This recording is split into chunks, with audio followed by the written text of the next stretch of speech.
After 2 weeks of attending and observing the inner workings of Occupy Wall Street, I had decided it was time to forfeit the comfort of my bed.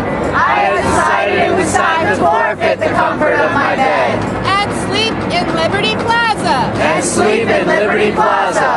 Yet I was fearful. And lacked faith that I would survive. The night unharmed by the police. And that my fellow citizens and strangers could be trusted. I stayed awake till 3 in the morning. Debating with myself if I should catch the subway home. Or have faith and sleep on the concrete. Among 200 strangers. Finally, out of sheer exhaustion and curiosity, I gathered up some cardboard, a tarp, and a couple of towels. I laid out my makeshift bed, covered myself up with a wool shawl, and occupied a slab of concrete next to a group of people I had connected with earlier in the week. I awoke in the morning to warm greetings and smiling faces. I felt liberated from my fear. And my faith in new possibilities had been restored. Bravo! That's gorgeous. You have to give it to me.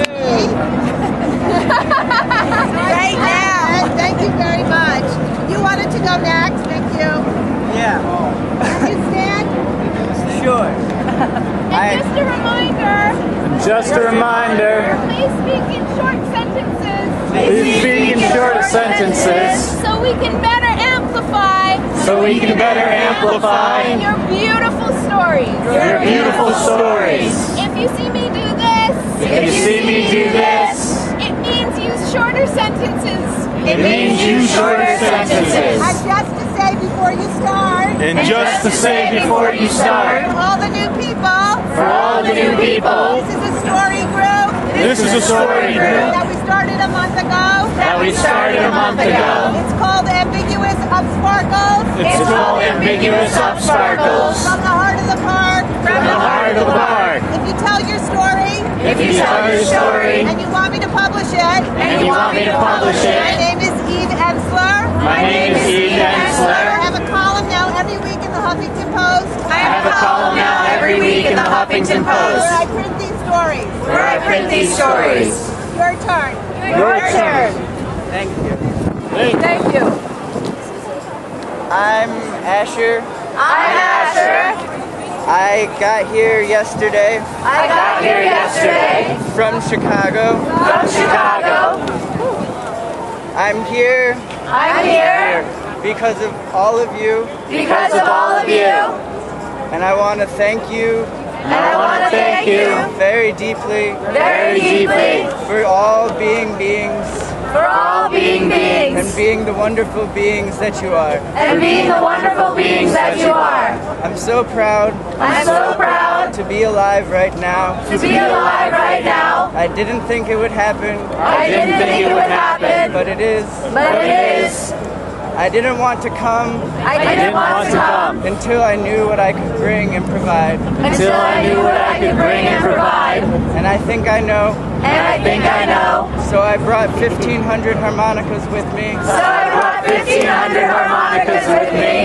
And I'd love for you. All to play them. With me tomorrow.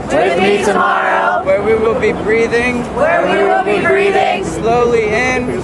And slowly slowly out, all finding our own breaths, and letting our breaths be heard and echo,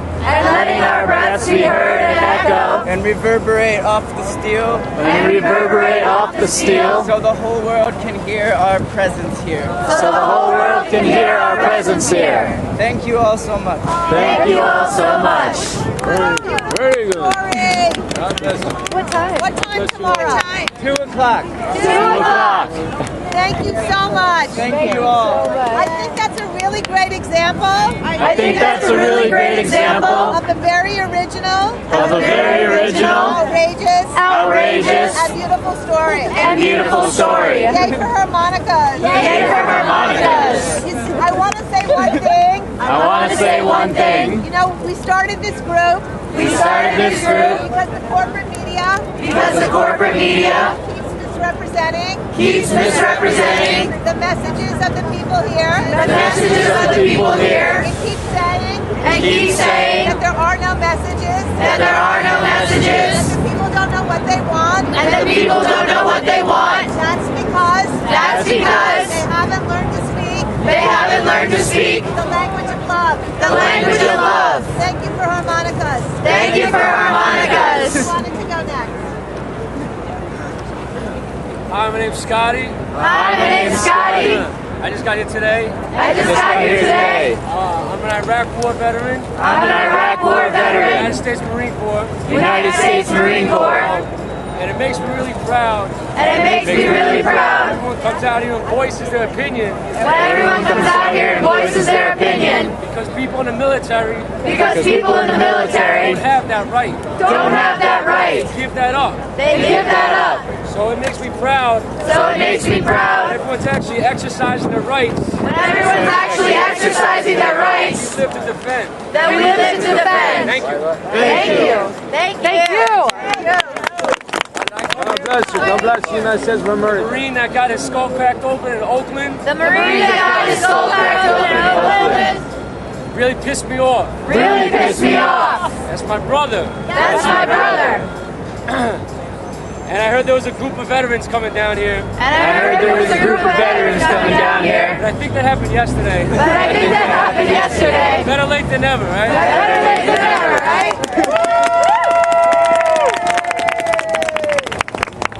You want to go next? Then we'll go.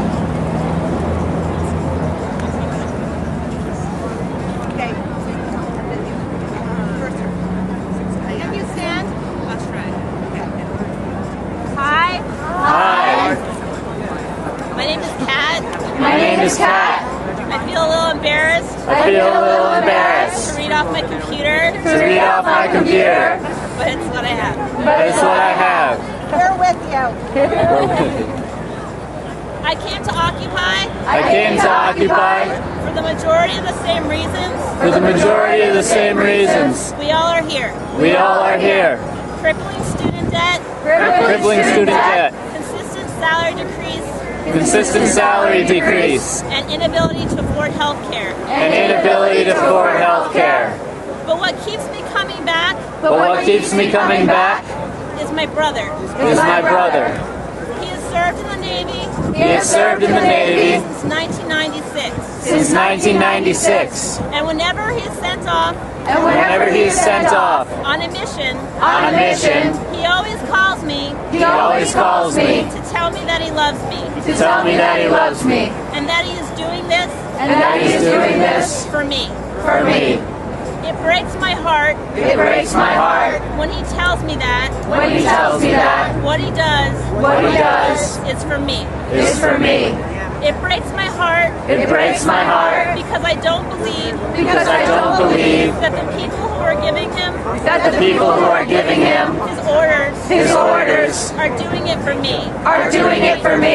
But I have to keep this silent so as not to undermine the courage and bravery my brother and his colleagues have to exert on a regular basis to do their jobs.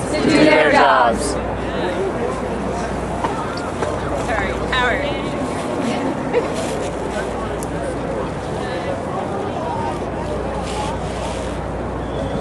brother, like my brother, these women and men love their families, and just want to go to school to start their lives.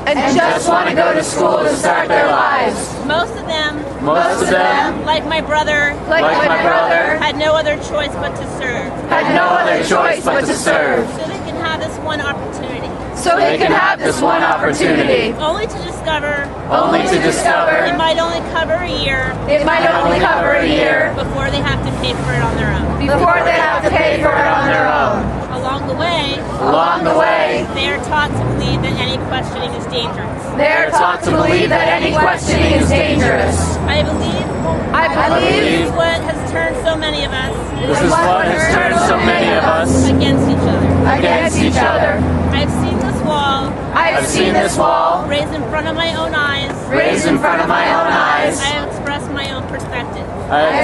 my own perspective. Which is why silence has been my chosen option for quite some time. But I feel grateful for this challenge. It has forced me to address a different point of view to find common understanding. I think this delicate balance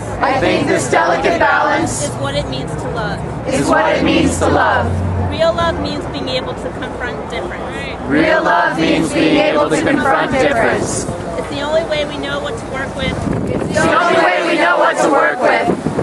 And what we cannot. When I first read in support of this movement by the military, I broke down into tears. Because it opened up the possibility that a reality I never thought could be possible. Could be. Even though I have always felt that our military should believe that when the people cry out, that is what they're defending. And that they should believe we love them for the decision they have made to defend this country. My brother teaches me it's possible to see yourself through the other side of conflict. To still find love. I feel like many of you have seen this possibility in your own lives. And are ready to take it to the next level. I keep coming back to Occupy. Because I'm tired of being silent.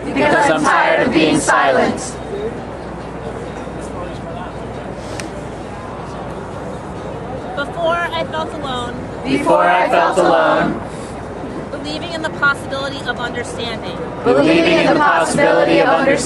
That allowed for complexity. And hybridity in a larger scale. In my immediate circles. But now I don't.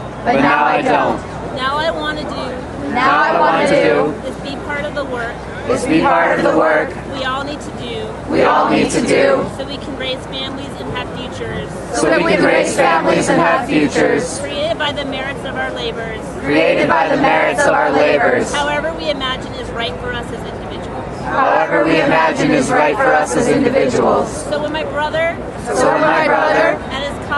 and his colleagues do their job, they're doing it for this reality. They really are doing it for us. And not the cycle of fear and lies. That has been perpetuated for far too long. Thank you. I think it's really wonderful. Your computer was like a fire. We were all around the campfire. You wanted to go next. My name is Skip.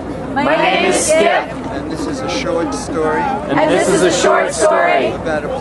About a place. About this place. And the story starts about 400 years ago. When this was a little village.